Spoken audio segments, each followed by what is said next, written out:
Zoumel 1000 ezope kisabiso makambo. Soki ngami ko na komi ebotu nanga so na komi ndeni. Ngami ko na komi soko sakai nanga kaka. Na bengika Zoumel 1000. Pour radio wana non. En tout cas félicitations. Je rolobani pour na radio Zoumel. Radio Zoumel 1000. Pour radio wana za matata. À partir de ya soki za soki na France, mboka na Belgique, en Allemagne. Monte un volcan. Bien moya bien. Keba. Ndeko keba na baje ya maseki ya koya kokosa peuple nokite na nzela ya radio Zoumel 1000 okoya kobima na mpoasa. Est-ce que vous avez déjà eu un contact direct avec Joseph Kabila? Non, pas que je sache. Vous n'avez jamais rencontré Joseph Kabila? Non.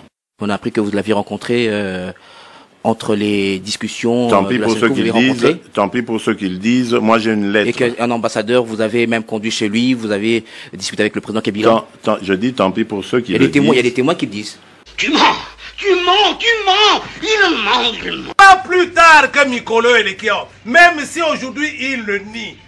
Félix était ici avec le conseil spécial du président Sassou Nguesso, M. Abbas. Boyoka, c'est peu, on dit makambo mingi ba makapo na Kabila, ba bambela kae makambo pe mingi. Monte un volcan. Bien moya bien. Keba. Papa Bouddha à l'alité, Papa Roger à l'alité, Maman Rosalie à l'alité, Bazali Kotimela, au peuple à Kosamate, Nalokuta ya Baini ya Congo, on a tout la landate, Badisco ya Lokuta ya Baoposa, Namakalamba, Radio Zoumel ezali kosala mosala makasi. Zoumel ebimisa lokuta ya kwanda kwasa. Zoumel ebimisa terminator kwasa. Roger Lungala kota retraite.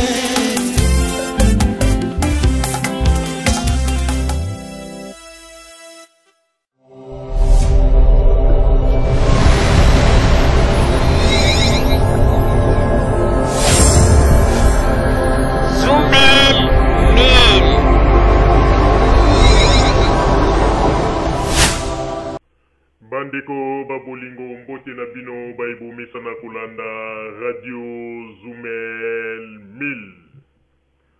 Bandeko babolingo lelo tozali na esengo mingi mpona kopresente bino ba émission na bino bomisa na kolanda mokolo na mokolo. Lelo tokolobela bino nini bandeko babolingo, lelo ezali mokolo oyo tobongiseli bino masolo na oetali bongo mboka na biso la République démocratique du Congo. Ndenge nini bapaya bazali kolinga ko diaboliser mboka na biso et surtout na oetali bongo maponami to ba élection oyo utaki koleka na mboka na biso wana nyonso bazali kosala boye pote lokola bakonzi ya mboka na biso ba mettre bango pembeni à l'écart bayebisi bango balobi ete botika biso moko Congo un pays indépendant tokoka kosala makambo na ndenge na biso na lolenge na biso. Congo a financé ba élection na ndenge na ye, asali ba makambo na ndenge na ye. Yango wana bozali komona ndenge nini mindele bazali kosala po ba diaboliser ba élection wana, voire même ko critiquer ba machine wana ba makambo ba machine oyo to ba ordinateur oyo eyaki po ete ekoka ko servir na ba élection, bazali ko linga ko diaboliser yango. Mais ondela azali kobosa na ete peuple africain salamuki tozali lisusu ba peuple oyo ya kala te ndenge tozalaki na ba années 60 oyo nyonso bakoloba biso kaka iyo okolala mama na yo iyo bokende ndenge ezali wana Lumumba alingi abomisa bato po atikala na basi na bango iyo tozali lisusu bato wana te. Lelo tokomi bato oyo tokomi komona pe koyeba ba réalité nyonso oyo mindele bazali kosala. Yango wana bozali komona mindele ba plan na bango nyonso ezali ko échouer. Kaka ndenge mama Rosalie alobaka na bino ete mindele bakosala nyonso bakoluka ndenge nyonso mais complot na bango ekosimba te parce que tokomi na moment oyo sikoyo prophétie ya papa Simon Kimbangu nde ezali koplane likolo ya Kongo mobimba oyo mondele azali komona lisusu nzela te mondele aza komona kaka molili na molili yango wana bandeko babolingo lelo tokotalisa bino ba makambo mo ebele tokotalisa bino pe likolo ya ba opposant congolais bozobo bazali kosala ndenge nini bazali kokende kofukama liboso ya bamindele na bato mosusu lokola ba sénégalais lelo bakomi kofinga biso pe un sénégalais moko azali soki journaliste na TV5 aza koloba ke Congo ezali premier pays où ezali alphabet na monde alors kaza kobosa na Sénégal na seka nanu bandeko mindele baza kozwa biso ba africain lokola bazoba baza kokanisaka tozali na ba année 60 oyo baza koutilize kaka bandeko na biso ba africain po sima baya koloba ezalaki biso te bandeko na bango moko oyo nyonso boza komona TV5 RFI France 24 eza kaka instrumentalisation bamindele baza kosala po ete badiabolize mboka na biso Congo mais ekosimba te bakotelemisu pe bakobete mikinza bakomona ete Congo ekomi mboka oyo ndenge basakanaki nango na année 60 lelo oyo Joseph Kabila aye na mboka na biso oyo azalaki moponami oyo nzambe atie po ete akoka kometre oyo ndenge balobaka bloc cadena yango wana na ntango oyo na kolinga nanu avant tokota na kati na masolo na biso malamu nazali kopesa nanu bameilleur ve babonane na baauditeur na biso nyonso ya Radio Zumel 1000 napesi babonane na ngai epai ya mama na biso mama nana na mboka Hollande bamerve na oyo yango oyo nzambe apambola yo nzambe apesa oyo ya mingi nzambe asunga yo na libota na yo apesa oyo nzoto makasi pe makambo na yo ekende mpenza malamu mama nana nzambe atala yo aasistaka yo tango nyonso yo na bebe na biso ya moke tika ete nzambe asunga pe apesa oyo ya mingi kimia ezala na kati na libota na yo bamerve nabosami ni pete mama Mireille Gates kuna na mboka ya États-Unis mama Mireille nzambe apambola yo apambola libota na yo apesa yo ya mingi asunga yo pe ane oyo ezala ane ya succès na libota na mobimba oyo nyonso tu ezalaki ba problème ya 2018 ekoma ba résultat na 2019 mama Mireille Gates na mboka États-Unis tika ete nzambe apambola yo pe libota na mobimba bamerve mbula ya sika la yo pe makambo ya sika na libota na yo po ete nyonso ekende malamu nabosani pete mama na biso mama Kim Pala na mboka Angleterre mama Kim zwa bambote na yo bambote ya mingi pe nouvelle oyo ezala ane oyo nzambe ayeba na kosunga yo ane ya sika la ope makambo ya sika succès bénédiction nyonso ekoka kokiselama yo tika ete nzambe ayeba na kosala ya mingi na kati na libota na yo nzambe ayeba na kosunga yo ane ya sika ememela yo pe makambo ya sika nzambe ayeba na koassiste yo pe mapamboli oyo nyonso lukaki na 2018 2019 tika ete oyeba na kozwa yango nzambe apambola yo po ete mbula oyo ezala mbula ya succès pona yo topesi pe bameilleur na biso epai ya mama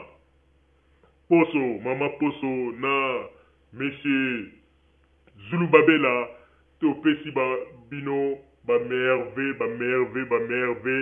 mama Poso na Mbuta Zulu Babela topesi bino bameilleur ya mingi nzambe apambola bino abakisela bino ya mingi tika ete boyeba na kozwa ba succès na kati na bamakambo na bino nzambe ayeba na kosala ya mingi nzambe ayeba na kotambusa bino tika ete verite ezala kati na bino pe botambola na kati na bosolo pe mingi nzambe ayeba na kopesa pe année 2019 oyo ezala année moko ya résultat kitoko na kati na mabota na bino nzambe ayeba na kosunga bino ayeba na kopambola bino famille Zulubabela mama poso pe na pesi bino bambote ya mingi esika bozwami na pesi pe bambote na baauditeur nyonso pe bamerve na bino po ete bozali ebele soki tolobi to banda kotanga bozali mingi na pesi bino bamerve na pesi bamerve na monsieur Loma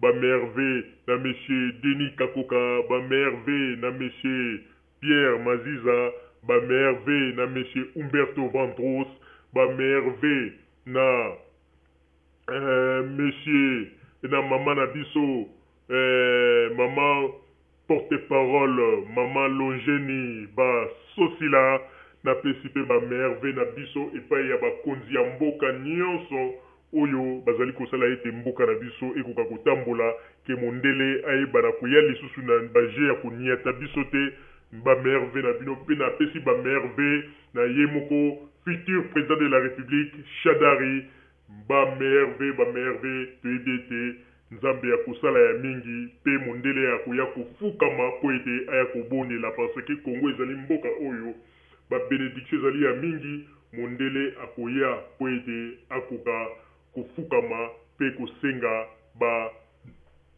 dodo kolo ndenge balobaka lokola pardon po ete a reconnaître mabe na ye oyo azali kosala na kati na mboka na biso pe ekokokisama. Merci kasi ya mbote tokoka kokota na kati na masolo na biso ya mokolo mwa lelo na kosengana na papa Botamba kuna na régie betela biso mwa loyembo ebongo na sima tozonga na kati na masolo na biso ya mokolo mwa lelo s'il vous plaît.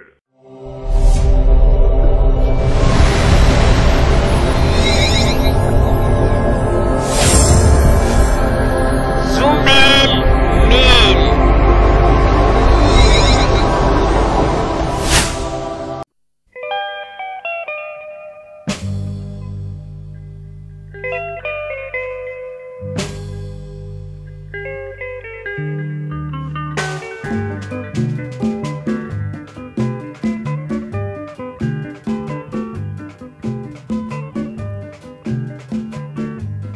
Mutu ekoma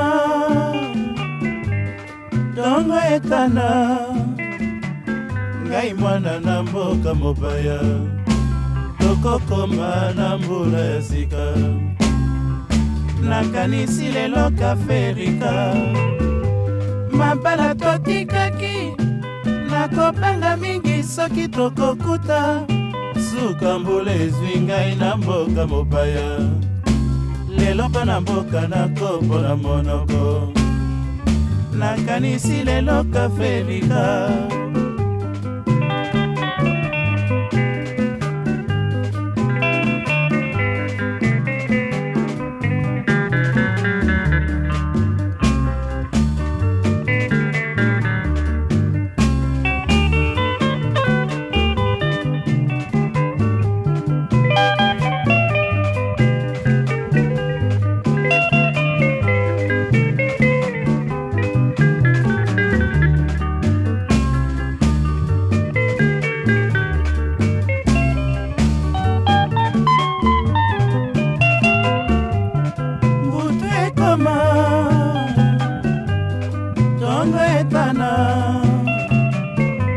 mwana na mboka mopaya tokokoma na mbula ya sika nakanisi lelo kaferika mabala totikaki nakobanga mingi soki tokokuta suka mbula ezwi ngai na mboka mopaya lelo bana mboka nakopo na monoko nakanisi lelo kaferika Nzambe ya mpungu asalisinga alotisi ngai bolingo na ngai nalali na ndoto nakomi Kinshasa bisengo kali na kaferika mpona nena Noel ekomelinga awa na Dar es Salaam mosika Kinshasa komboka ilinga bafeti ye bisengo kali na Kaferika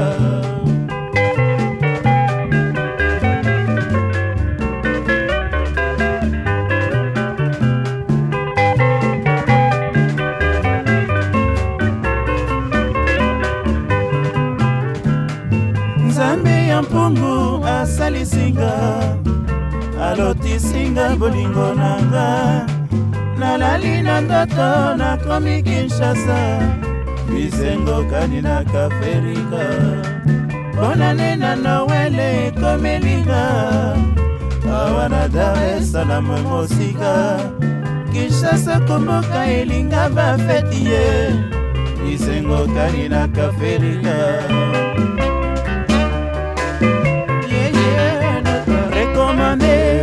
la Kaferika, recommandez la Kaferika, recommandez la Kaferika, recommandez la Kaferika, recommandez la Kaferika, recommandez la Kaferika.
masolo oyo tosangani biso na bino mpona koyoka eloko nini oyo tobongiseli bino na mokolo mwa lelo oyo tozali kolobela nde masolo ya mboka na biso la République démocratique du Congo.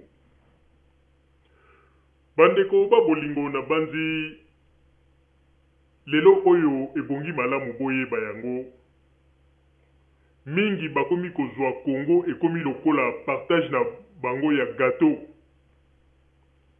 Mingi bakomi kokanisa Congo ekomi lokola eloko moko privé ya bango bakoki basala oyo nyoso tu bango balingi. mais en réalité baza koyeba te ke Congo ezali mboka oyo tozali kosenga na Congolais nyonso tu ozali na maele ya malamu mpona mboka na yo yaka talisa yango oyo totya po ete mboka ekende liboso. Nazali surtout kobenda matoi to makutu na bino baye oyo bozali kotya kaka na ide na bino ke mondele nde akodirige Congo na biso tina moi ya lelo. Bandeko botika komikosa, botika kulala pongi. Parce que mingi bazali koyeba te tolobaka yango tango nyonso me bato bazwaka biso lokola tozali bato ya maboma pe toza kosakana. Congo ya lelo ezali lisusu Congo ya ba ane 60 te.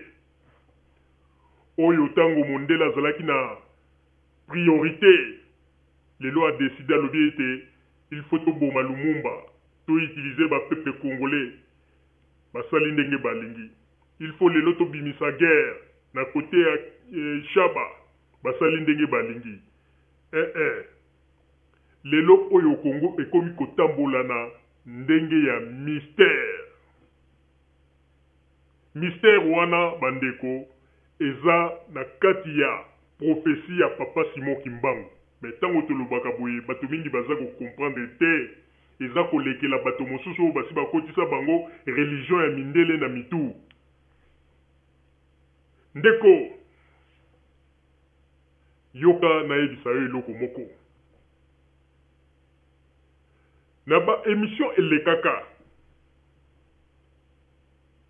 tolakisaki bino ba makambo mwa mingi soki Kongola azalaka moto ayebaka mbele bolingaki bobanda kolandela ba makambo oyo Radio Zumel 1000 eloba pe bolingaki boya kokoma na conclusion boloba ete non makambo oyo elobamaki na Radio Zumel 1000 yango na tokomona lelo mais Congolais lokola azaki diba Congolais baza kosakana na esprit na ye na ba soi-disant bato baza kobenga ba opposant oyo bato bazali koya mpona kolembula mataku ya bamindele mpona koteka mboka nde lelo oyo bango nde bazali kosala nde bango nde balingi Congo. Pona nini nalobi boye bandeko boyebi toyebisaka bino eloko moko tolobaka ke ndeko bamindele bazalaka na balaboratoire na bango baamerikain mpe baza na laboratoire na bango bandeko bomikosa te toyebisaka bino tango bomonaka ezala ba européen ezala ba américain soki balingi bakende guerre na mwa coin moko boye ya pays moko boye na continent mosusu bakotaka na laboratoire na bango bandi kosala ba mystique na bango pe baza kotala ba boule magique na bango baitalisa soki boule magique na bango ekoyebisa bango nini na avenir ya guerre baza kokende soki kopesa ndenge nini. Mais tango tolobaki yango bato mingi bazalaki komona nini toza kosakana alors que toza kofungola bino misu na bamakambo na bango oyo ebombanaka avant oyo ndenge basalaka mais Congolais aza kaka kidiba. Congolais aza kokanisa ete TV5 RFI France 24 bango nde mutu bakopesa bango bainformation ya solo or ke bato wana bango baza bainstrument ya ba occidentaux ba néocolonialiste oyo balingaka koya kobalkanize toujours bamboka na biso. Alors tango tolobaki yango bato babande kondima te. Mama Rosalie azwaki révélation ayebisi bino alobi ke na ba élection oyo eza koleka na États-Unis Hillary akoleka te. Tomonaki ndenge nini bato bafingaki ye balobi kanga monoko zoba Hillary mutu azali na ba avantage ndenge ba sondage ezali kolakisa yo ya koyebisa biso nini vanda kuna zoba oyebi eloko te. Mais mokolo oyo Hillary Clinton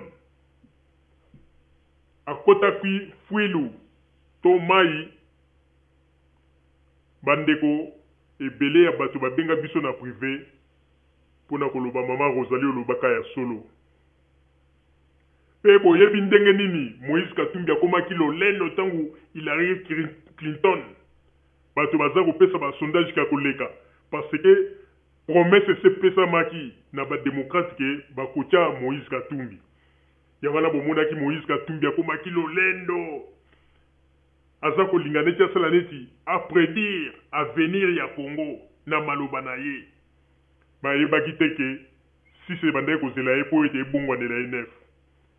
Mais papa Botamba na kosenga na yo o ezali rappel cela biso nanu ba image totala ndenge nini Moïse Katumbi akomaki orgueilleux ya bandai komona kaka déjà kozwa pouvoir. Amona kaka ke promesse ba mindele ba pesa ki ke akozonga na Congo comme président. Mais lelo oyo bambule komi ko betela ye libanda ya mboka bandeko ye moko azoko kamwa bamwa eza koleka bambule eza koleka bandeko akoya kokomela biso mpaka awa ti okomona kaka mutu akomi kaka peuple congolais na koluka na zwa bokonzi na Congo nalingi na zwa bokonzi na Congo mpo nini kibompateleki omoni lelo aza koloba makasi na nzoto me akokoma na bompaka kokamwa. Alors yango wana botala nanu ba image oyo otolakisa bino Radio Zumel militant toyebisaka bino makambo tolobaka yango te na ndenge ya maseki. Botala ndenge Moïse Katumbi azalaki na lolendo tango wana yebekaka Hillary Clinton akoleka na baélection te ya kokoma président na Congo ndenge ezalaki ke bakozwa ye bake kotia ye chance eloko pamba. Mais botala ndenge nini asubela courant pe lelo oyo akoma penza moto oyo ye moko ayebaka te pandimaka te na banzi butu nyonso tu alelaka pe mokolo mosusu akosala attention boyokaka piqué crise Moïse Katumbi akufi likolo ya susi po mikolo oyo ye akanisaki ete akozonga na Congo mikolo ekomi kobendana bambula eza koleka pe age eza kopusana Moïse Katumbi na mawa pe pasi. Botala ndenge nini azalaki na lolendo ayebaki kaka ke akozonga na Congo comme président. Mais lelo asubeli courant. Papa Botamba, ba image, s'il vous plaît.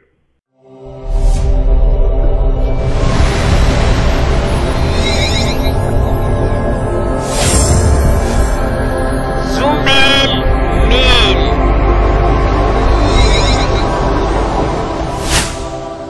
Pour Fonds Alliés des Congolais de Belgique, d'abord félicitations pour la coupe. Quels sont les sentiments que vous éprouvez en ce moment? Non, c'est une grande joie, c'est une victoire de la République. C'est-à-dire? C'est-à-dire le Congo venait de gagner une coupe. Hein? Donc vous, si vous suivez aux États-Unis, d'ici le 8, il y aura un nouveau président. Donc au Congo aujourd'hui, on a eu la coupe.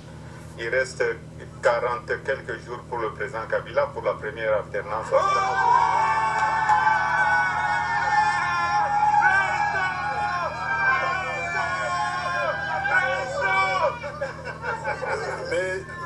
Monsieur le gouverneur, si vous avez un message en direction d'abord des fans de Mazembe à Lubumbashi et puis de tous les fans de Mazembe à travers la République et à tout le peuple congolais.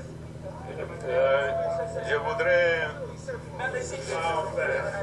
féliciter toute la population congolaise, féliciter aussi le rassemblement, féliciter aussi le président Tshisekedi et féliciter aussi le joueur de Mazembe, parce que c'est une grande victoire, c'est une victoire du peuple congolais et j'espère que d'ici le 20 décembre, nous allons avoir la première alternance en République démocratique du Congo. On ne doit pas avoir peur. Jusque-là, nous sommes en train de respecter la Constitution. Après le 20, il n'y aura plus de respect parce que la Constitution est claire. On ne peut pas violer notre Constitution. Le 20 décembre 2016, il y aura la première alternance. Il n'y a personne qui va tuer les Congolais parce que c'est notre droit, c'est notre devoir. Donc à tout le peuple congolais, je leur offre cette coupe, c'est une coupe de la première alternance. Et une toute dernière question, monsieur le gouverneur. Hier, on a empêché le meeting du rassemblement. Qu'est-ce qui est entrevu entre aujourd'hui et le jour J? Vous savez, c'est vraiment malheureux. Est-ce qu'on peut interdire un meeting? Nous sommes en démocratie. Je crois que le 19, il y aura un grand meeting. la population doit aller suivre le meeting du rassemblement. Monsieur le gouverneur, c'est chèque. Tais-toi, tais-toi, tais-toi.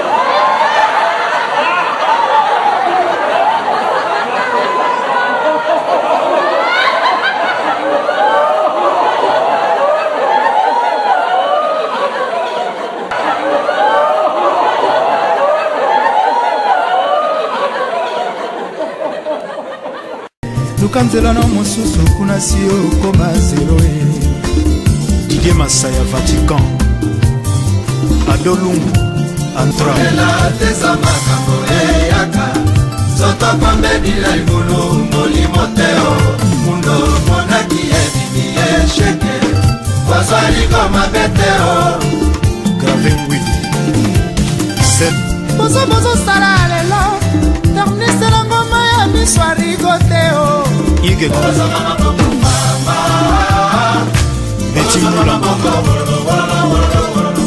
Seleko pomela yo monai Akole kotoma yo kinore Clarisse Lizarazu Bozo mama popo mama Bozo mama popo Seleko pomela yo monai Akole kotoma yo kinore Bana Congo bana Montréal mingi na balanjo ya nganga na scorpion rouge ya Zumel 1000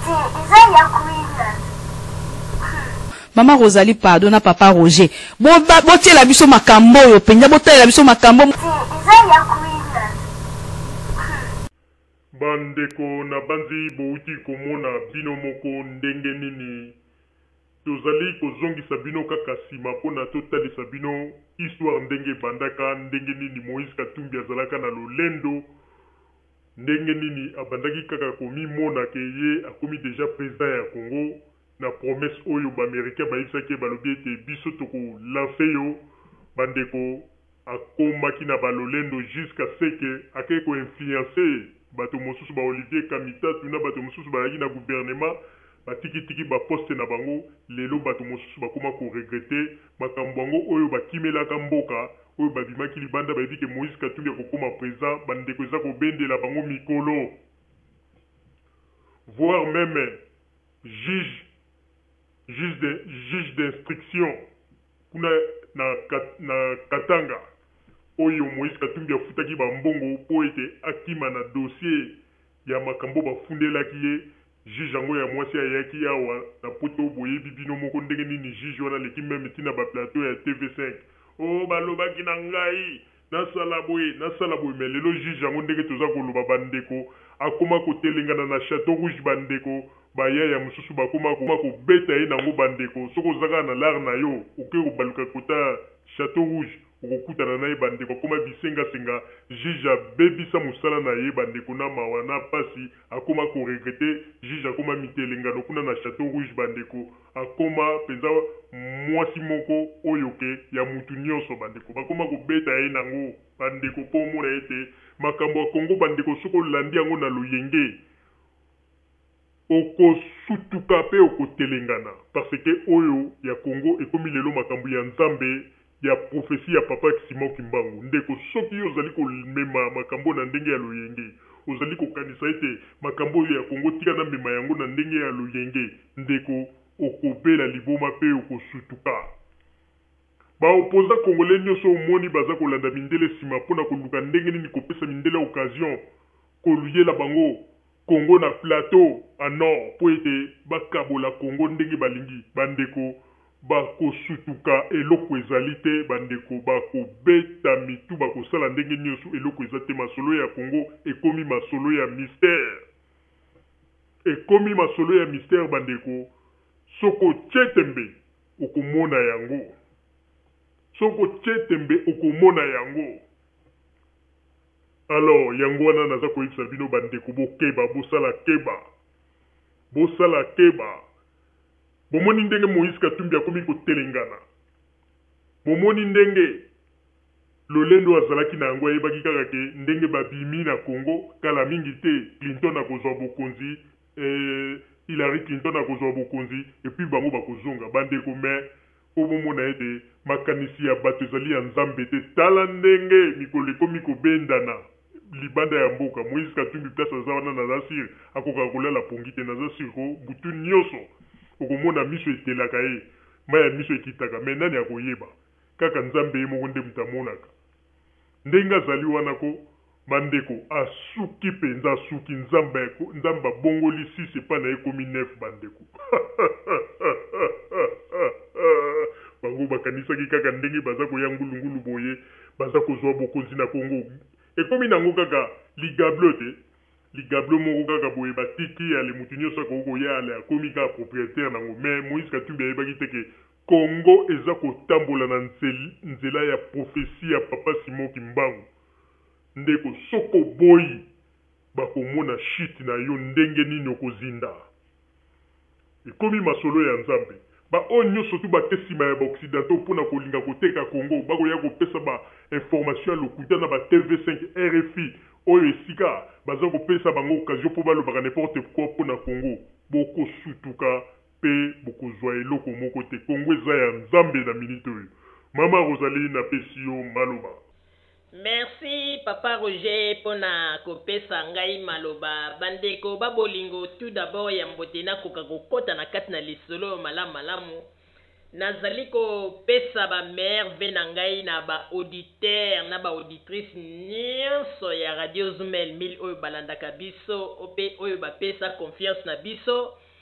Nazali kopesa bino ba merve pe mbula oyo ezala malamu pona moto nyonso pe nzambe ayeba na kopambola moto nyonso ayeba na kopesa ye oyo alukaki na 2018 azwaki te ayeba na kotrouve yango na 2019 pe na tango oyo nazali kosenga na mama nana kuna na Hollande nzambe ayeba na kopesa yo ya mingi na bebe chéri na biso esika bazali kobosa na pete mama Kim kuna na mboka Angleterre nzambe ayeba na kopambola libota na yo ya mingi mama Kim nzambe asala mingi pona bino pe tobosani te mama na biso Mimi Gates kuna na mboka États-Unis nzambe apambola yo libota na yo pe bandeko nyonso tobosani pete na tango yo mama na biso poso na papa Zulubabela esika bazwami kuna mbuta Zulubabela zwa bambote na yo ya mingi bozwa bambote na bino ya mingi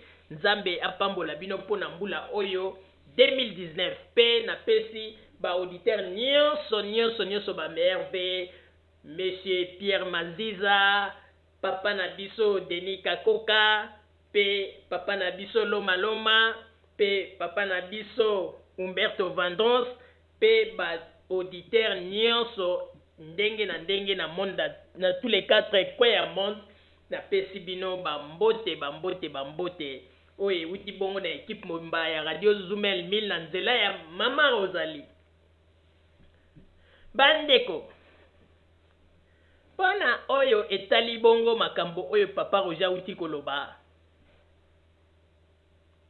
ezali kokamwisa ndenge nini jusqu'à présent tango ngai na tombolaka mongongo na nga pona koloba makambo etali mboka na biso Congo ba Congolais mingi bazwaka yango lokola liseki me bandeko na kosenga na bino ba Congolais ebongi malamu botala parcours ya Radio Zumel 1000 pona boyeba mosala nini ya makasi oyo Radio Zumel 1000 ezali kosala pe nzambe toujours azali na kote na biso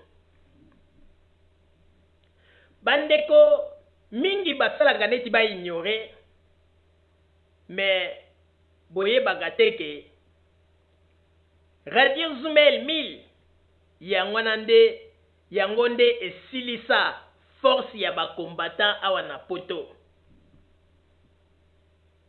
Bingambe mibali mosusu babwaka basokoto pona mongongo ya ngai mama Rosalie pe ya papa Roger. Pe babima na kati ya masolo ya kikombata po ete oyo tolobela bango esala bango soni pe esala soni na bafami na bango pe bafami babenga bango balobi tolingi toyoka yo lisusu na kati na masolo na te bima na kati na masolo wana tellement famille batie pression mwana mobali abwaki sokoto pe abibendi na mailembe penza amiboyi kozala kombata po ete famille baboyi ete azwa soni po ete nalobaka yango ntango nyonso mongongo na ngai mama Rosalie oyo nzambe apesa ngai ezali lokola mbeli oyo eleki meme mbeli oyo ekataka fumbwa.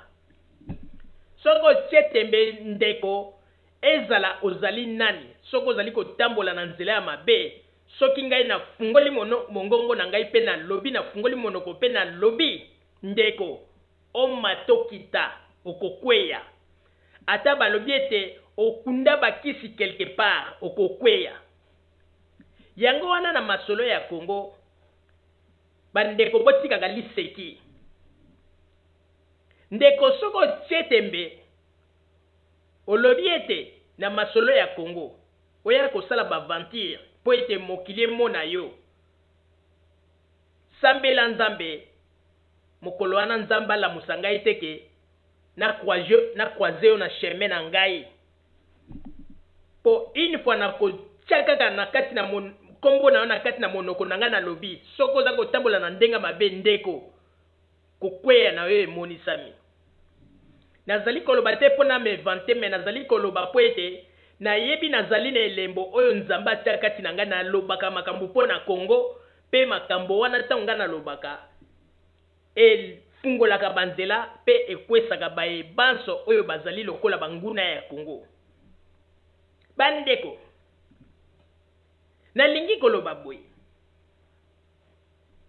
lelo oyo bato mingi bazali kokanisa ete masolo ya Congo ndenge elobaki papa Roger ezali kaka kotambola ndenge tomonaki na ba année 60 tango ya ba Lumumba tango ya ba Moïse Tshombe pe makambo ndenge na ndenge. Me bato baza koyeba teke makambo esi ebaluki. Moïse Katumbi oyo lelo biso tozali koloba bandeko bomoni bino moko ndenge nini Moïse Katumbi lelo oyo akomi iolela. Moïse Katumbi tango abimaki Congo selon plaire ba américain ba démocrate ba Soros oyo bapesaki ye balobaki ete kala mingi te yo nde tokozwa yo okozwa bokonzi kuna na Congo. Na tango wana Moïse Katumbi bomonaki ayebaki kaka okoma président aye kosalela biso ba scénario ndenge nini okomona no bandeko nzamba atalisi ngai tosambelaka chaque 12h40 tobondela nzamba alingi asala likambo munene nango nde ezalaki nini po basi bayisaki eke yo nde okokoma président ya Congo. Bandeko ake kofukamisa bato na bamoi makasi talaka bamoi ya Lubumbashi wana ndenge yaka soki ezopike yo ndenge bazotia yo batonga na nzoto. Bandeko afukamisi bato bandeko na bafrancis kalombo nyonso bakomi basantu mikolo wana bandeko. Me lelo oyo bomoni Moïse Katumbi wapi ye bato nyonso balandaki ye na loyenge bato nyonso tu batikaki baposte na bango na gouvernement na tango na balobi ete esili Joseph Kabila akwei Joseph Kabila kotika bokonzi Moïse Katumbi nde akokoma président bake kosala ba G7. Me lelo oyo soki totuni masolo ya G7 nani akopesa biso resultat na yango epesa nini? Tala bango wana bakomi kaka mitelengano awa na poto basala ba conférence na ba Belgique mabe bakende na ba Suisse mabe bakomi kaka mitelengano nzamba bongoli 6 ekomi 9. Bandeko omoni bandeko naza koyebisa bino moto nyonso oyo aleka na nzela ya Moïse Katumbi oyo akota na masolo ya Moïse Katumbi aza neti moto ya libabe naza koyebisa bino ya solo botala kaka bato nyonso baabandona baposte na bango ya baministre oyo balandaki Moïse Katumbi lelo oyo batikala yolela toye kokende epai ya Francis Kalombo tala lelo Francis Kalombo atikala yolela toye kokende epai ya Olivier Kamitatu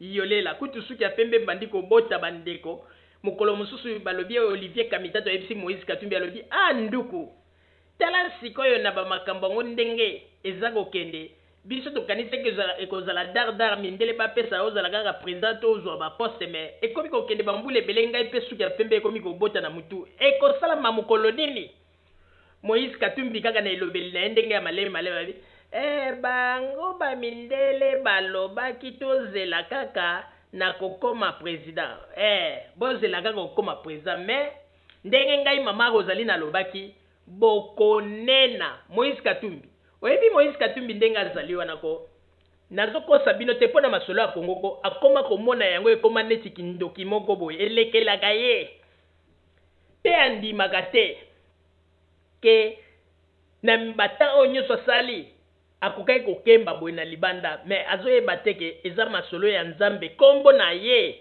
epesama te mpona Kongo.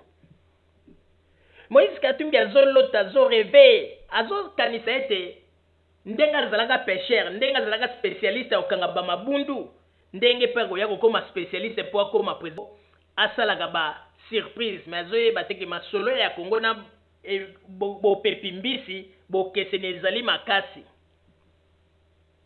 Bandeko tala lelo oyo bandeko na makambo oyo nyonso tu baza kosala Nzambe aza koconfondre bango kaka malgré bamindele baza koya nsima na bango batie bachaîne ya minene ba RFI ba TV5 ba France 24 po ete lobaka kaka makambo ya opposition me malgré baza kosala nyonso Nzambe aza kobulungisa bango kaka masolo ya Kongo ezosimba te tala baza na babibundeli ya makasi RFI côté na bango TV5 côté na bango France 24 côté na bango bazoloba kaka malamu mpona ba Moïse Katumbi ba Olivier Kamitatu ba Jean-Pierre Bemba mais bozomona kaka baza na pasi baza kokoka kozwa bokonzi te mpona kolakisa ete ndenge ngai mama Rosalie nalobaki ete Nzambe akangi bizibeli partout baza kosala nyonso me bizibeli ya Nzambe soki ekangami yo nani po oya po ofungola yo nani po oya ofungola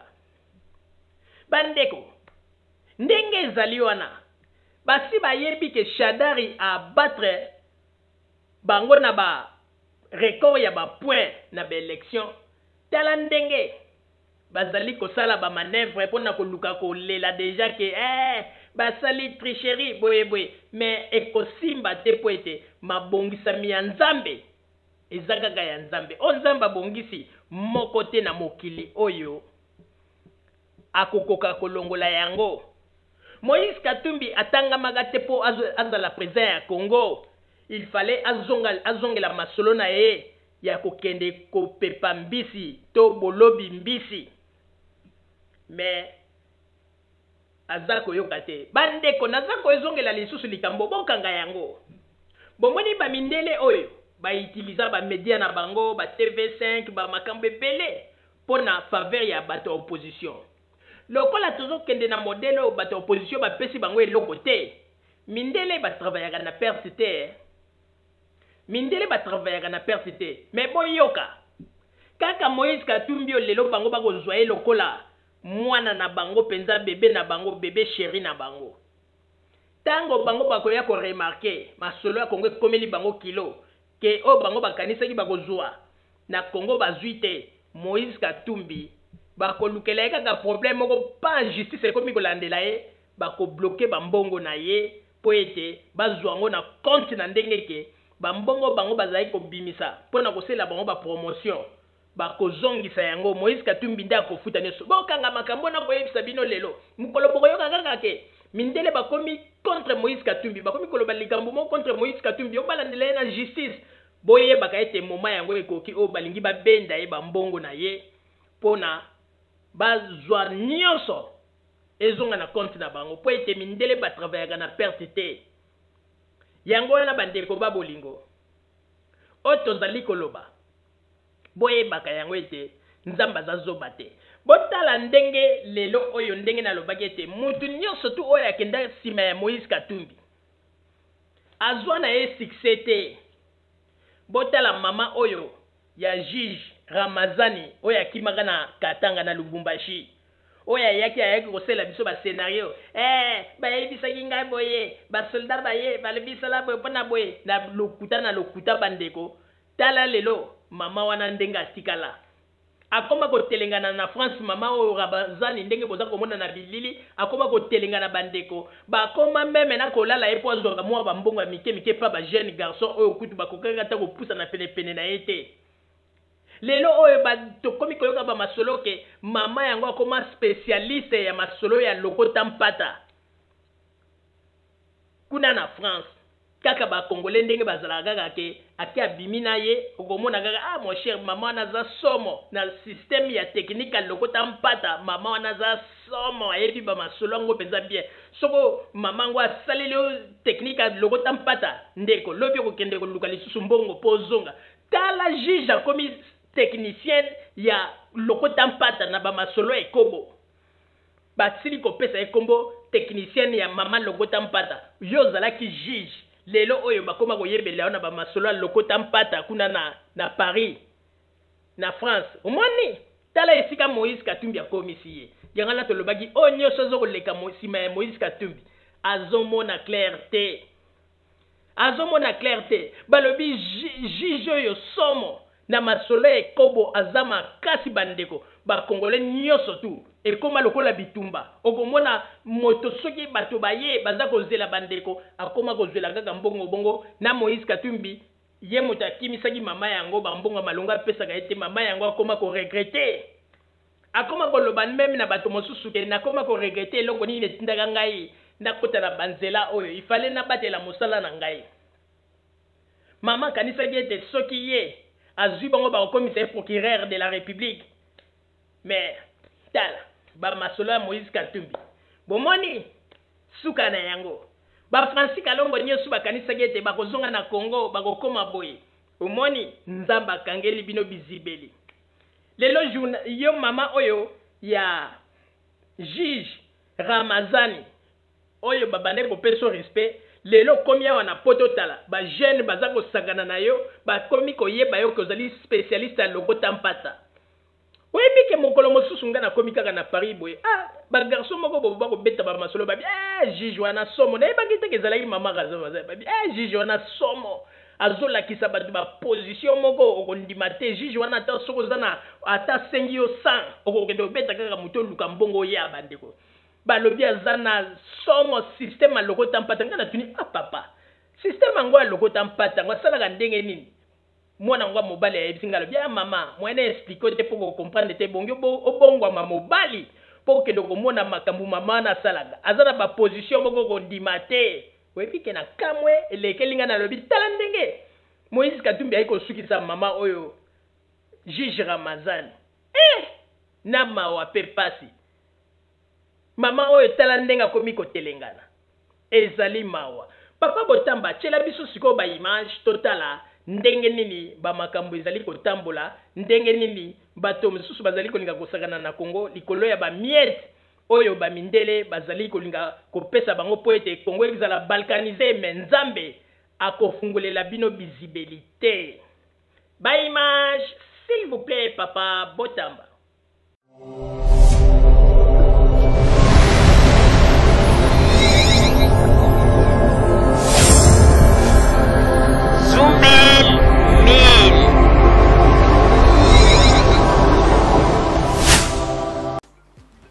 À Genève, il y a eu un mensonge. Il y a eu une roublardise.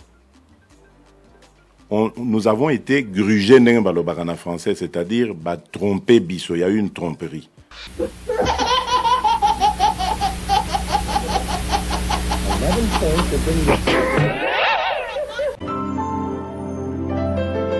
Ozanga koeba eyali waya ndambo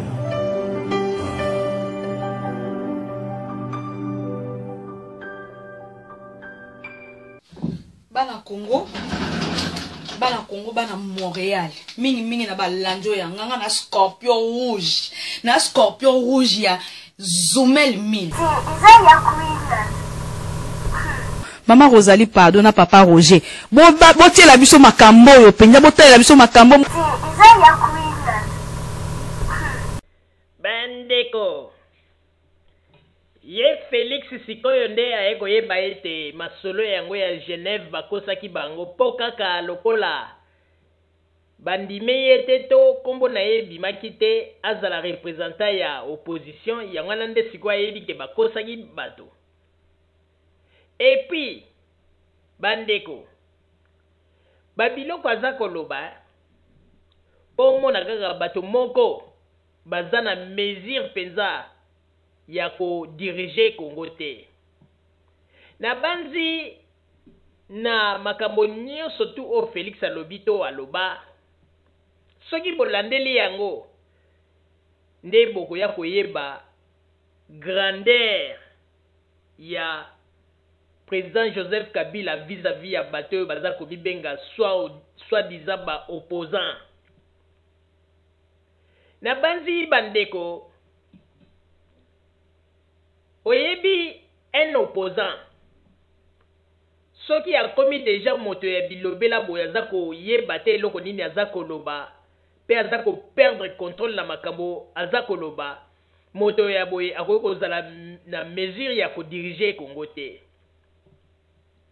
Parce que na biloko yo nyonso Nzambe alingaki esala boye po toyeba na kopeze ba soi-disant opposant congolais balingaki ko diriger Congo ya lobi lolenge ndenge nini bazali. Yanga no za ko mona ba mindele baza na facilité ya ko balancer bango. Ba mema bango na gauche, bazongisa bango boye, bazongisa bango na droite. Po ete baza ko mona bango bazali pepele. Kaka na makambo yo Félix ndenga za koloba. Ba tromper biso, ba kosaki biso. Alors, na biloko ya boye déjà, eza kolakisa ete. Donc c'est que ndenge moko komi koloba ke bakosi bango. E bongo soki lelo ba pesi modoloko la Félix Tshisekedi bokonzi. Soki bandimaki ye par exemple. Tango wana lingaki akanga misu, alingaki yebisa batu teke bakosi bango. Mais tango alingaki koma na Congo, nde ba contre za koya, okosala boye. 80% pona ba Belge pona ba nani ba impérialiste bino moko 20% boye. Donc balingi ba banda ko ndima na bango nyonso, donc balingi ba banda ko signer kaka bi signer la ko signer ba papier kaka ngulu azaka loba ba kosi ayeko mona kaka ba kosi bango tangu ba boyiye azala représentant ya ba opposant wana nda moni siko lokuta yango. Mais liboso mona ki yango te. Tala botika ko sakana na bato bozo ka bato lokola bazoba te soki azalaki na vision ateki makolone na Genève te to lingeto lobake oui aza sage. Mais lokola yaki na Genève ayebaki déjà bakokabola musuni mais boko yoka na maloba na ndenge nini aza kolobake tango to bande ko sola déjà na ba Fayulu alobi ke ngana ko to kopesa o bokonzi et mususu alobi ke ngana ko zwa ministère boye bakomi ko partager déjà kibokonzi na bango Congo bazwi yango lokola gâteau na bango. Mais bayebaki te ke ngai mama Rosalie na yebisaki bango ete na Congo nzele ezate madusu nyonso nzamba kangi bizibeli nyonso bakomona nzela te bakozwa pe bokonzi te pe ongana za koyebisa bino bokanga date ya lelo moko te kati na bango ezala Félix Fayulu, Moïse Katumbi, Jean-Pierre Bemba bango nyonso nzamba kangeli bango bizibeli baza na nzela te bakomona nzela te pe bokonzi na Congo bakozwa yango te. Papa Botamba to continuer masolo na biso s'il vous plaît.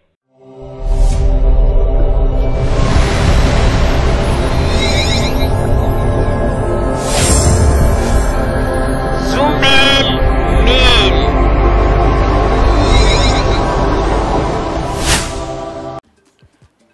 Ngai on m'endormait na bama solo. Voilà, ekozala yo, tokosala boye. O biso bandundu to vote yo, eza boye. mususu ono ngai ndeko yoza ndeko ngai nako donc c'est acquis nazo voté yo bon yonde garantir nga primature. Na eu poser question à Baliani Munoko, je n'ai pas compris la réponse. Mais il fallait qu'on pose y question clairement. Yo otuni à tweet. Mais dans le tweet je dis quoi? Avant de partir dans la réunion, to Vandakinan Martin Boye face à face. Qu'est-ce qu'il m'a dit? Qui répète cette conversation. C'est ça qu'il faut poser la question.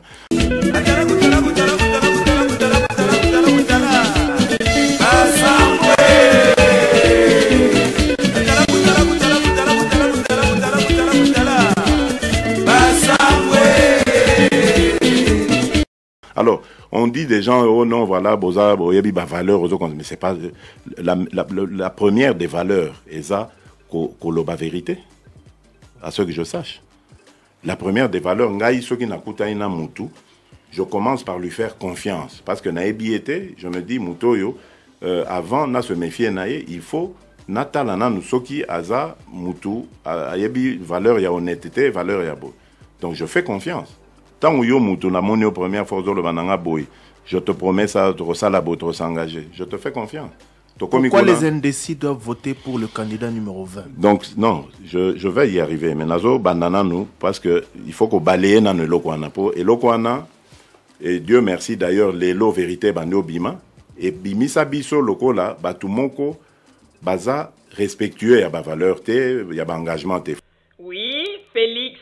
Soki totali malamu bozali bato oyo peuple akoko pesa bino confiance te parce que kaka bino na bino respect ya parole ezali te boza kokosa na kaka bino na bino ebongo epai ya ba millions ya ba congolais tango bakopesa bino mboka mobimba nde boko respecter ba maloba na bino po bosala nyonso tu o peuple akolinga o peuple akozala nango besoin wana nyonso ezali ba signe o nzamba za kolakisa biso tozali na affaire na banani boza ba aventurier boza penza ba vrai escroc oyo ke nzambe lelo alakisi biso ba peuple congolais to keba na bato lokola bino ba discours asukali oboko ya nango ezali boza koyela biso ba discours ya sukali mais bato mosusu ba telemi na sima na bino ba simbeli bino fimbo o ba bengi bango mindele to ba impérialiste oyo nde bakoya kokusala commandement na bango o bakoyeba pe intérêt ya peuple te o bakoya po ba yiba ba richesse na mboka na biso basala nde pona intérêt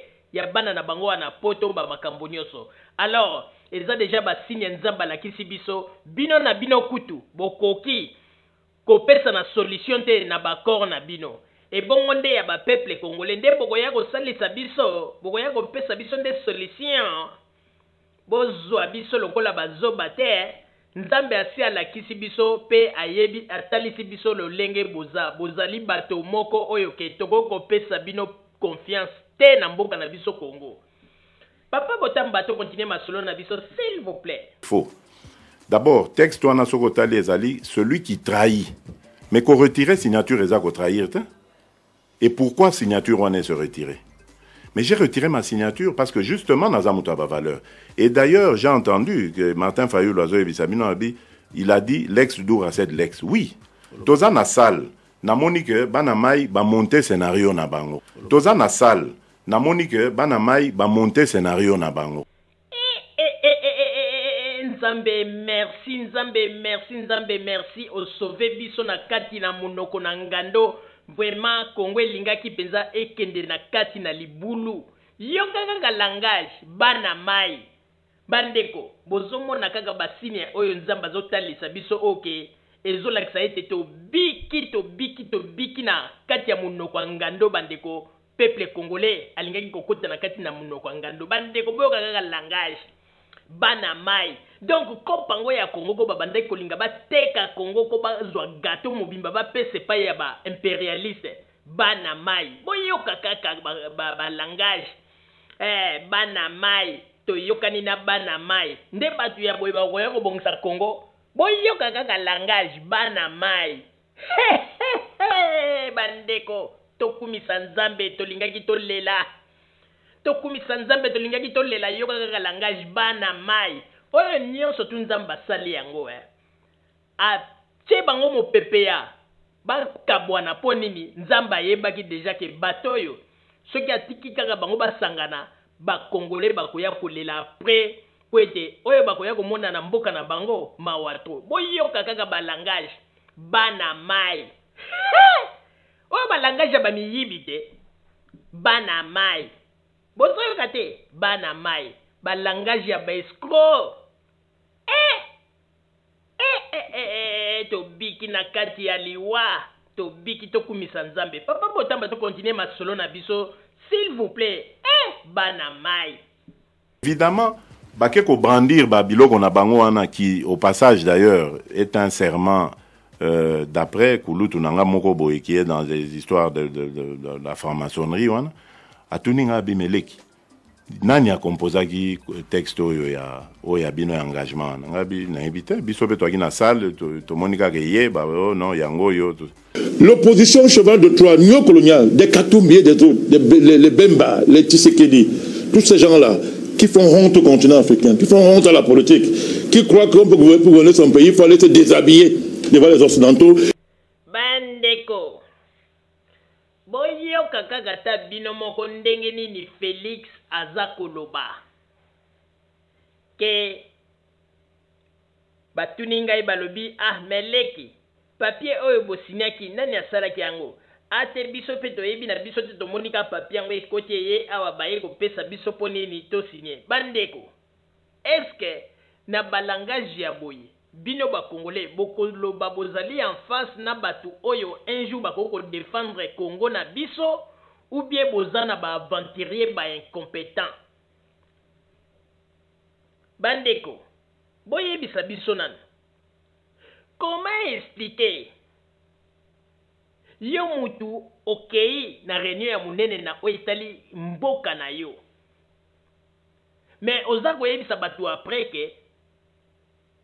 après kosala bamakambo wana bayeli biso bapapier moko boye po tosinye nga mpe nayebi te papier yango nani mutu asalaki yango bapesi kaka po tosinye bozomona ndenge eza kolakisaki ya compétence ya bato oyo baza kofaire croire na bato ke bango nde bakozala badirigant ya Congo ya lobi bomoni te ke nzambe abikisi biso na monoko ya ngando nzambe asauve biso na bariske monene oyo tokoki kozwa vis-à-vis ya bato lokola Félix, Fayulu, oyo bazali kokende tango nyonso sima ya bamindele po ete bapesa bango moi quelque chose po ete bayeba ndenge nini ya kolivre mboka na kao. Ezali mawa ba peuple congolais foto lo banzambe merci ndenge nini ba kop na bango ebeti poto ezali nde nzambe nde mutakotsaki bango mobulu. Po lelo tokoma na situation oyo ke bamindele bazwa nzela te po soki bango bazalaki ini nde lelo oyo bamindele balingaki baluka place ni lidusu ya kokota me nzambe atie mobulu kati ya baopposant wana po mindele wana to ba impérialiste wana bazwa nzela te bamona nzela te po na baya kosala baopération na bango ya partage ya gâteau na Congo. Alors il faut tokumisa nzambe yo kaka langage oyo balangage moko ezali balangage ya haut risque bandeko oyo ke bozomona mpenza mboka ndenge ezokendeko mpo bakende mpenza kobalkanize yango biso mpe na kati ya réunion wana toyebi te moko tomona kaka papier yango mpe ye ekoti ele toyebi te na mutu asalaki yango obosinye mama bandeko boyebisa nga nani oyebi ke ezosalanga malili mpe chair de poule na nzoto boyoka kaka langage ya un soi-disant politicien mpe président ya parti monene UDPS yoka langage ate biso mpe tozalaki kaka wana tomona kaka papier yango ekoti toyebi te soki na mutu asalaki yango mbala moko bosigné mais après avoir alobi bongo boyoka sikoyo bandeko eloko nini ayaki koloba na suka a cause ya papier wana oyo bapesaki bango po basigné oyo ye moko alobi bayebi place nini ewutaki te bayebi mpe mutu akomaki yango te mais boyoka sikoyo ye moko baargument nini ayaki kopesa na nsima alors boyebisanga nga mama Rosalie nga moto nazali boma to bango nde mutu bazali bato oyo tozali na baaffaire na bato oyo baza baincompétent mpo na kodirige mboka na biso lokola Congo. Bolanda sikoyo après avoir ye moko asali ba commentaire pour na papier wana alobi ba yebi place ewutaki te mais bapesi bango basigné na bozoba na ye pe azwi asigné sans même atuna mais boyoka sikoyo na suka na yango ndenge nini aza koloba ndenge bayaki koqualifie papier yango esika nini euti pe papier yango ezali ya makambo nini. Papa Botamba, to continue masolo na biso s'il vous plaît. Abi mais obilo na biso to sakana ba pacte na biso to signaka ya franc-maçonnerie. Sauf le fait place au bozolo ba l'opprobre tout ça biso to lobaka j'aurais la tête coupée. Mais yango yo penza biloko na biso to salaka. Ah bien voilà. Donc ya biloko penza ba kotisa ki biso yango to ko signer on dirait ba mbrouya ki biso.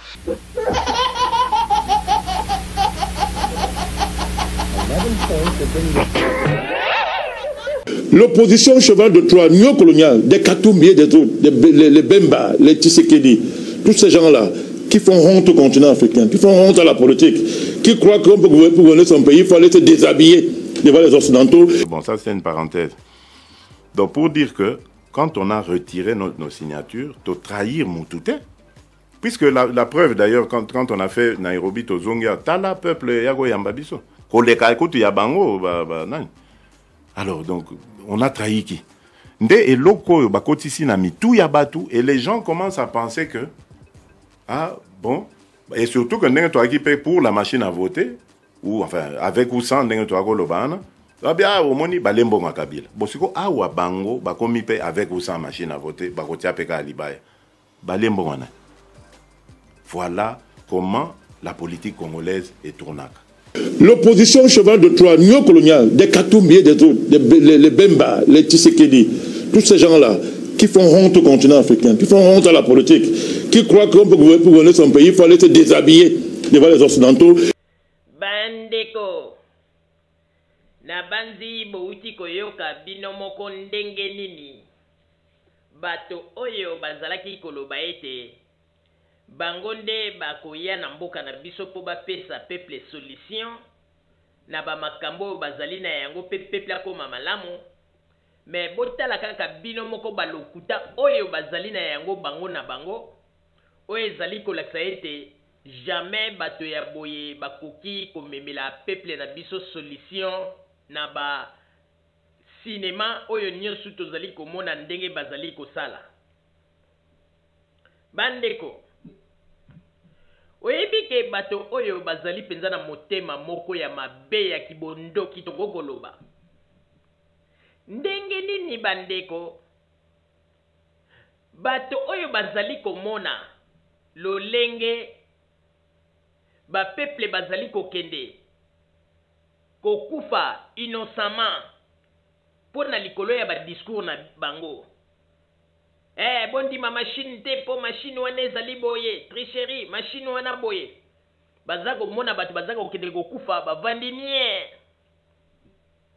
kaka bato babandaki koboya machine avote bango wana nde kaka na dernière minute nde lelo bakomi kolakisa bino ndenge nini bango bayebi kovote na machine wana pe baza salela yango o babande ko lobo machine wana eza na ba piece moko na kati bani mais tant que toza komona batelemi liboso ya machine wana baza ko voter jamais liboso ya caméra ba ebisi peuple balobi peuple tala na machine oyo moi piece moko ezali awa ebongi malamu il faut balongola il faut to vérifier est-ce que balongoli te ba voter calmement pe basilisi bakena bandaku na bango sikoyo lokola bayebi te bazwi te na baélection bakomi kolinga koyela biso siko bascénario ya tricherie esalami mais boza kozwa biso lokola banani boza komona biso bazoba na bino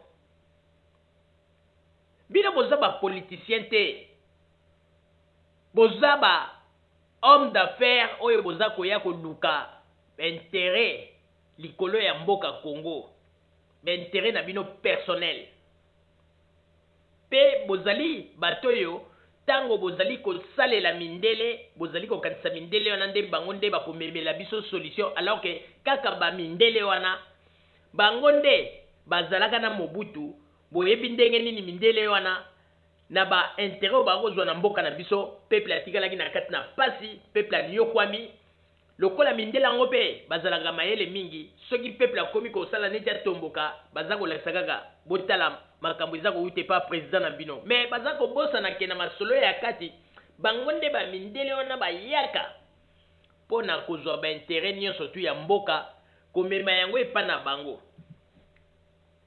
yango na lokola président Joseph Kabila afungoleli bango misu kote wana baza kolinga kodiabolize ye na ndenge nyonso mais peuple congolais tozali lisusu peuple ya ba année 60 te tosi tolamuki na pongi toyebi sikoyo esika mabe eza kouta yango nomoni bapresse na bango nyonso ba TV5 baza kopesaka baimage ya lokuta baza koinvente meme na baimage komona bake baluki mwa groupe moko ya bato baye na bakarte ya etala bavotaki bazwaki saka nini bavotaki Félix babwaki yango na lokuta mais o wana nyonso tu nzambe asakangi bizibeli bakosala nyonso bakoinvente bamakambo bakoloba n'importe quoi nzambe asi alamusi esprit ya peuple congolais toyebi babiloko nyonso tu toyebi baje wana ekosimba lisusu te mondele asi akomi na suka bomikosa te Congo eza kotambola siko na nzela ya prophétie ya papa Simon Kimbangu prophétie wana ekomisi terrain nyonso ya Congo on dirait ebale mindele soki baza kosala erreur bakozinda bascenario na bango basalaka kala na bane 60 baza kokanisa bakozongela yango lisusu lelo ekosimba te mpe naza koyebisa bino ezala Félix ezala Martin Fayulu mutu moko akozwa pouvoir na Congo aza te mpo ete na kati na plan ya masolo ya papa Simon Kimbangu baza te meme oyo bokomona Moïse Katumbi yekutu bobosana Jean-Pierre Bemba bosana ndenge ezali wana masolo ezali carré pe nzamba tieli bango barrière mire à béton bakozwa pouvoir te pe bokanga makambo na koyebisa bino mokolo lelo ngai mama Rosalie bomoni ba Moïse Katumbi wana ba Jean-Pierre Bemba bango nyonso kala mingi te mikoleko ya bokomona mindele wana kaka bakolukela bango raison bakobalukela bango ba dossier kobima contre bango pe mindele wana bakobanda kolandela bango na makambo mosusu pe bino moko bokokamwa pe tango wana boko comprendre ndenge nini mundele esprit na ye ezalaka mundele azalaka na bolingo na mutu ofelete mundele alingaka mutu mpo na intérêt bambongo nyonso tu bato wana babandaki kosala na baopposant ya kobimisaka bambongo mpo bakendeke na ba Île de Gorée Ibiza boyeboye bambongo na bango wana bokanisa teke babimisa yango kaka boye babosana te ekokoma na moma moko bakozala na technique moko bakolandela baopposant wana bokeba na bamasolo oyo bandeko bamisusu mindela na bakapable ya kolesa bango mpe bapoison mpe ya koluka ndenge nini bango mpe koelimine bango parce que mundele adepensaka mbongo na ye pamba te bokanga maloba oyo un jour bokoloba ke mama Rosalie ayebisaki biso eloko oyo avant bokomona kaka baopposant wana ndenge nini kaka na je ya bamindele bakobanda kolikide moko mpo ete mundele azwi intérêt te adepense mpo na bino akotika bino kaka boye histoire à suivre. Papa Botamba, to continuer ma solo na biso, s'il vous plaît. Monsieur le doyen du corps diplomatique, mesdames et messieurs les ambassadeurs, mesdames et messieurs les représentants des organisations internationales et chefs de mission diplomatique, lors de notre dernière rencontre, je vous ai entretenu sur un contentieux qui perturbe les relations entre l'Union européenne et la République démocratique du Congo. Il s'agit des sanctions infligées unilatéralement par le Conseil européen, notamment à d'éminentes personnalités de la République. En effet, ainsi que je l'ai eu à le rappeler, ces sanctions, n'en déplaise au Conseil européen, violent le droit international, portent atteinte aux droits fondamentaux des personnalités concernées, au point qu'elles ont été condamnées par les instances régionales et sous-régionales du continent africain. Afin de préserver le partenariat historique qui existe entre nos deux entités. J'ai plaidé à maintes reprises, au nom du chef de l'État et du gouvernement de la République, auprès des personnalités attitrées de l'Union européenne, sinon pour la levée pure et simple des mesures querellées, à tout le moins pour leur suspension jusqu'à la tenue des élections générales en République démocratique du Congo. Le moins que l'on puisse en dire, c'est que ces plaidoyers patiemment engagés demeurent à ces jours sans écho, surtout après le renouvellement des dites mesures par le Conseil européen de ce mois de décembre 2018. Dans ma dernière communication au corps diplomatique, j'ai adressé un ultime rappel au Conseil européen, au nom du gouvernement de la République, pour la reconsidération de ces sanctions, de préférence antérieurement au déroulement des élections. Cette démarche de dernière chance s'est en définitive avérée vaine. À cette occasion, j'ai prévenu le Conseil européen qu'au cas où il ne faisait pas droit à la réclamation du gouvernement de la République, celui-ci se réserverait son droit souverain d'user du principe de réciprocité régissant les relations internationales pour, en désespoir de cause, recourir à des mesures de rétorsion. En conséquence, ne pouvons plus rester ou demeurer inerte. Le gouvernement a arrêté une série de mesures qui seront annoncées au fur et à mesure. D'ores et déjà, la première mesure touche le chef de mission de l'Union européenne en République démocratique du Congo, conformément à l'article 9.1 de la Convention de Vienne sur les relations diplomatiques. Concrètement, le gouvernement de la République démocratique du Congo invite instamment le Conseil européen à procéder impérativement, dans les 48 heures, au rappel de son chef de mission en République démocratique du Congo. Premièrement, le roi est nu, mais il ne sait pas qu'il est nu. C'est ça qui est grave. Il arrive que des rois soient nus, hein. Mais c'est plus grave quand les rois ne savent pas qu'ils sont nus. L'Occident, c'est un roi qui s'est assis sur le toit du monde, par les méthodes que tout le monde sait, par le crime, le mensonge, la violence la plus extrême et l'intelligence maléfique. Mais c'est un roi aujourd'hui qui est nu. C'est-à-dire que, tout à l'heure, Kalice l'a dit, dans le monde entier, la voix de l'Occident ne représente plus grand-chose dans ce temps-ci. Pas parce que les moyens traditionnels de la puissance lui manquent. Ils sont plus crédibles. C'est une civilisation de voyous. Ce sont des criminels. Ce sont des criminocraties. Et l'Union européenne, c'est une institution criminocratique. Il faut poser les principes, les bases de l'affaire. Il faut désigner l'ennemi tel qu'il est. Comment le chat, chat. Donc on a affaire à ça.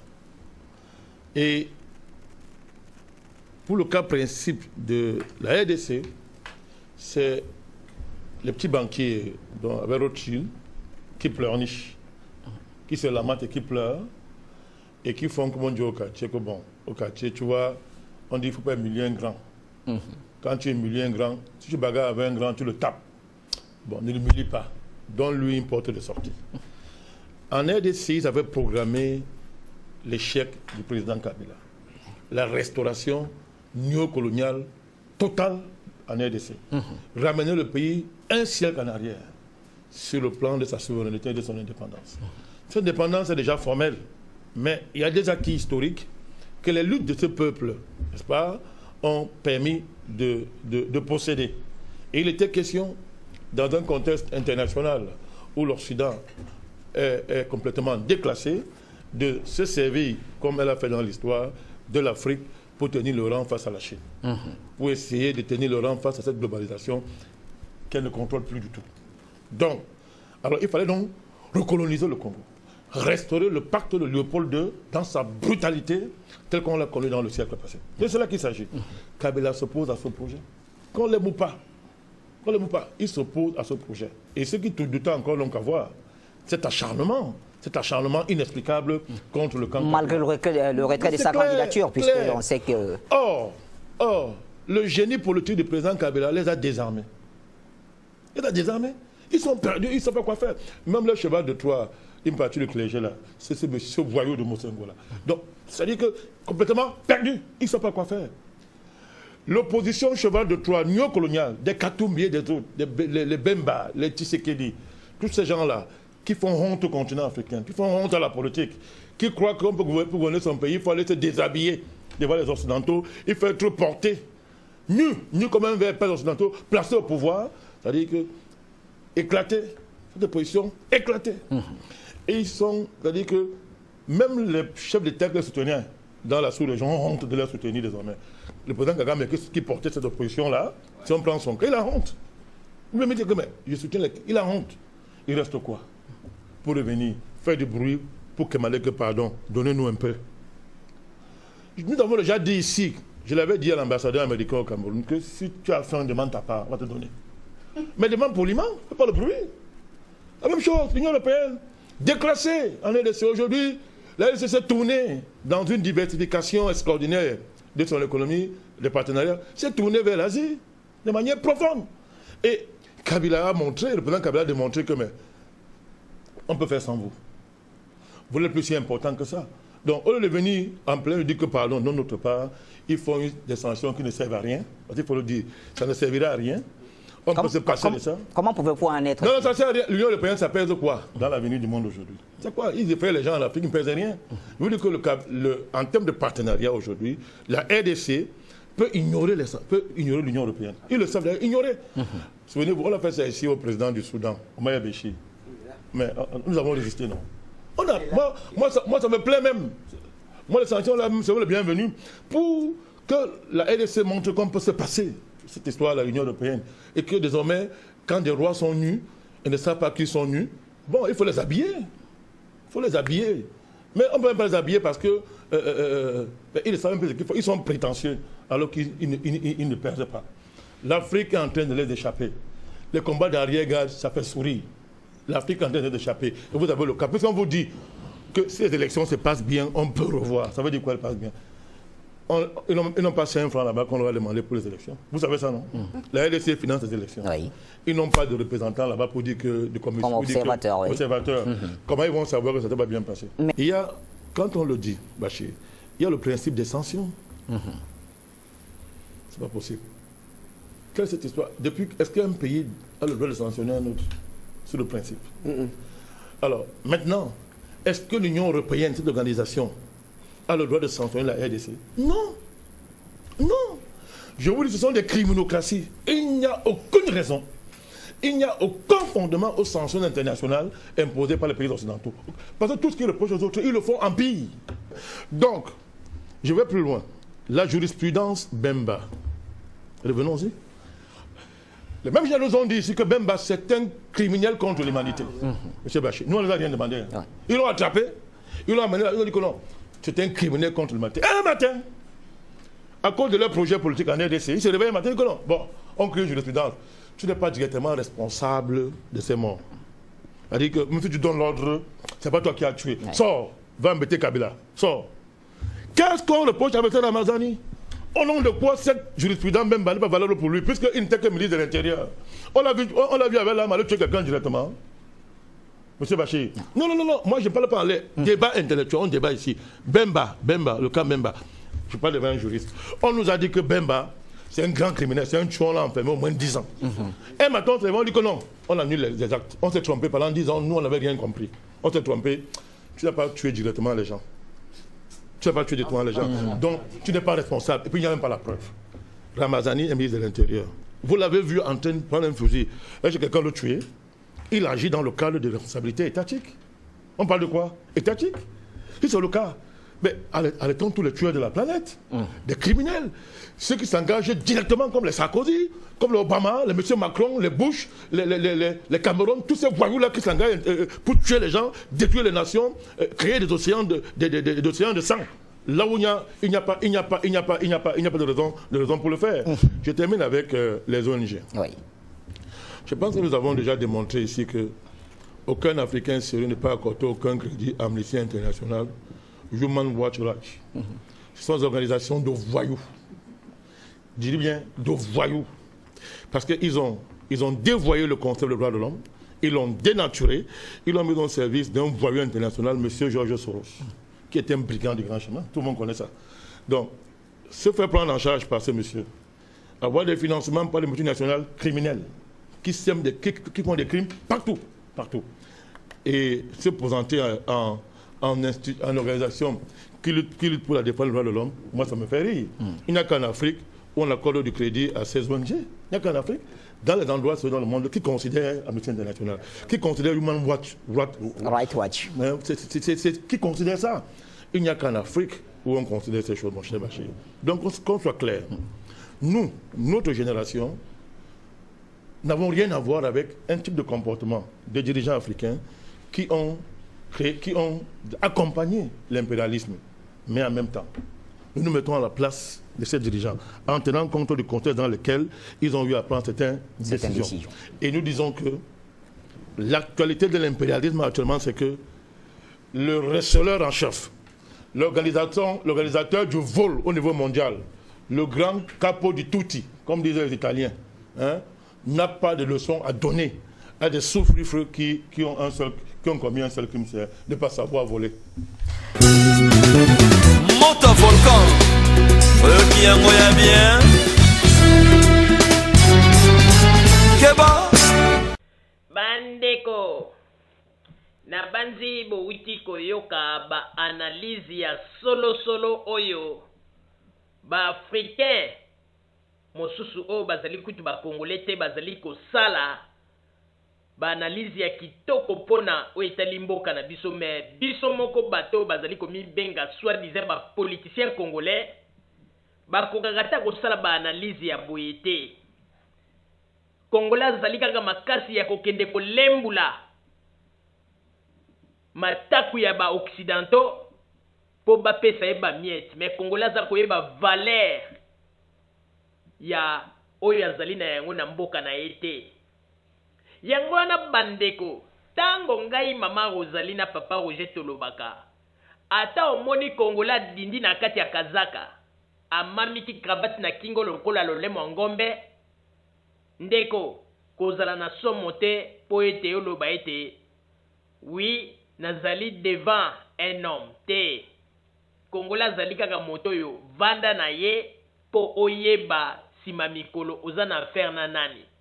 Congolais aza moto bapesaka ye confiance mbala moko te, sinon to ko regretter ko simba moto.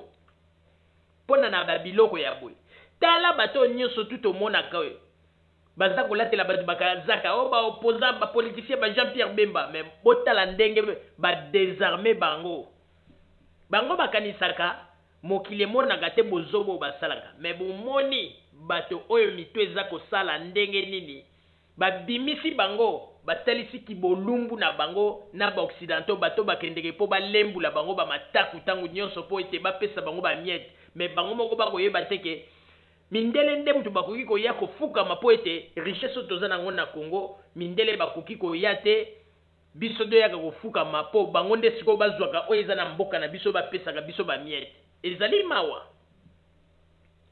mawa tala kaka ndenge teuti ko démontrer awa na makambo kaka muke alors confiance ya ndenge nini au peuple boko pesa na bato ya boye moto lokola Martin Fayulu akei kokota na ba secte ya mabe oyo lelo bakomisi ye mwasi bandeko papa Botamba pardon tsela biso nanu ba image oyo ya Martin Fayulu na la kisabino ndenge nini moto oyo bino boza kopesa confiance soki kutu aza kopesa confiance na moto azali na ye pembeni te lokola mwasi na ye nde akopesa peuple congolais confiance po asunga ye tala andimi kokota na basecte mosusu oyo azali kokende kolala ye na mobali mais mwasi na ye ya ndaku asimbaka ye te bandeko botala tana ba image botala santé ya mwasi oyo ezolakisa ke Martin Fayulu apesaka ye bavitamine te. Martin Fayulu akotisaka bavitamine na nzoto na ye te. Tala kaka mwasi yango ndenge aza mikau ata bino moko.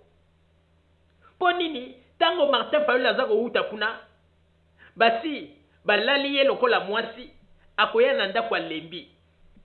Epi na bakondisyon ya ba secte na bango aza na droit ya kosimba mwasi ya ndako te kaka ye na mobali wana. Aza komemela batu mwasi oyo mpo nalakisaka mwasi na ngai oyo fantasy. Me mwasi oyo aza ta na bavitamine te na nzoto bandeko. Ezolakisaka bavitamine oyo mobali apesaka mwasi na kati ya nzoto eza te botala kaka santango bandeko.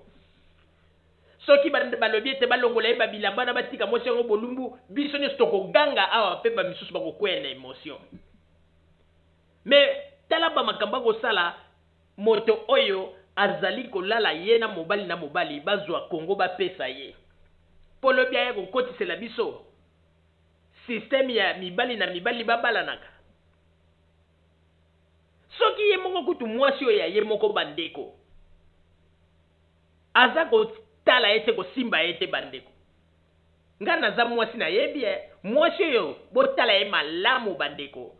Na yebi ba makambo botala ye malamu mwasi oyo azwaka ba vitamine ya mobali na ete. Martin Fayulu asimbaka ete. Yanga na omoni mwasi aza kokende kaka malembe na kokonda tala ndenge mwasi asa kondi ba vitamine elakisa ke mobali aza kopesa ba vitamine eza te bandeko. Mwasi oyo aza te na vitamine moko te oyo utaka na epai ya Fayulu ekotaka epai na ye. Aza nango te. Ngai mutu na koyebisa bino na tie mutu bakata. Mwasi oyo aza na vitamine moko te. Ezali mawa. Me Fayulu azali kokende kobwilisa na moninga na ye mobali. Baza kobaba ye. Me tala pe Fayulu ne elongi yango ndenge se komi na ndenge se bebi bandeko. Ezolakisa kaka ke ba mai oyo ya mobali wana aza kokotisa na nzoto eza mabe mingi. Tala ndenge bebi si Fayulu elongi. Ezali mawa. Ezali mawa. Oko abandonne mwasi na oyo ya ndaku. Oko simba ete likolo ya ba condition ba pesio balobi ko koma president ya Congo me banda siko ko bima yo na mobali. O abandonne mwasi na tala ndenge mwasi baza ko mema na ba election mwasi sa silima. Donc ndenge mwasi yo nazala akauki po nini? Mwasi ba vitamine ya malongeli zo kota na nzoto te. Ah! Eza pasi Eza pasi bandeko. Eza pasi. Fayulu a préféré akoma na ye vewe ke olie apesaka ba santé ya malamu epa ya mwasi na aza ko encaisser rien bandeko. Aza ko encaisser rien bandeko. Tala ndenge sabe kauki o ndenge balobaka mikau. Ezali mawa pona ba opposant na biso oyo bazali koloba ete bakosala ya mingi pona peuple mais ba réalité ya makambo to komona pembeni na bango oyo eza kolakisa ete jamais bakotikala kopesa peuple congolais solution. Ezanga balokuta ba mensonge ya makasi o bazali kosala ezali mawa mingi. Papa Roger na pesi yo maloba. Merci Maman Rosalie pona kopesa ngai maloba bandeko babolingo tokomi na suka ya masolo na biso po ete minute basilaki kopesa na biso esili bongo kokoka. Na banzi bandeko babolingo bouti kolanda bino moko na oitali bongo masolo ya Congo pe bouti komona ndenge nini ba bikolo mosusu bazali ko comprendre histoire ya mboka na biso malamu mais biso moko ba congolais surtout ce qui est grave soit disant bato bazali ko mi benga ba politiciens congolais bazali bato moko on dirait jusqu'à présent bazali ko comprendre histoire ya Congo te po masolo na bango nyonso tu bazali ko beta kaka à côté ezali mawa mingi pona bato bazali ko benga ba dirigeant ya mboka na biso Congo. Yangana bozali ko mona bazali lokola basi ya ndumba lelo ko mona zali awa lobi kuna komi awa lobi kuna komi boy lobi donc bazali ko yeba esika nini bazala te likolo ya bozoba oyo ndenge nini bazali ko tambusa masolo na bango mawa mingi pe tokosenga na bino bandeko babolingo ebongi malamu bokeba na ba makambo oyo ba politicien ya mboka na biso baza kosala na ndenge ete baza kotinda bino na baerreur nsima na yango boza kozwa bamakama e apres kaka bato bayebisaki bino ke machine avote eza mabe lelo oyo bango moko bakendeki kovote mpe tozali komituna sikoyo bato babomisi bango mpo na nini bozoba eleka te bakongole bofungola miso mpo ete tosi tolembi na baaventure to bakomedi ya bato oyo bandeko babolingo tokosenga na bino bozala kaka bisika bozali na nsima ya bangonga nde tokotalisa bino basango tobombelaki bino ya radio Zumel 1000. Merci.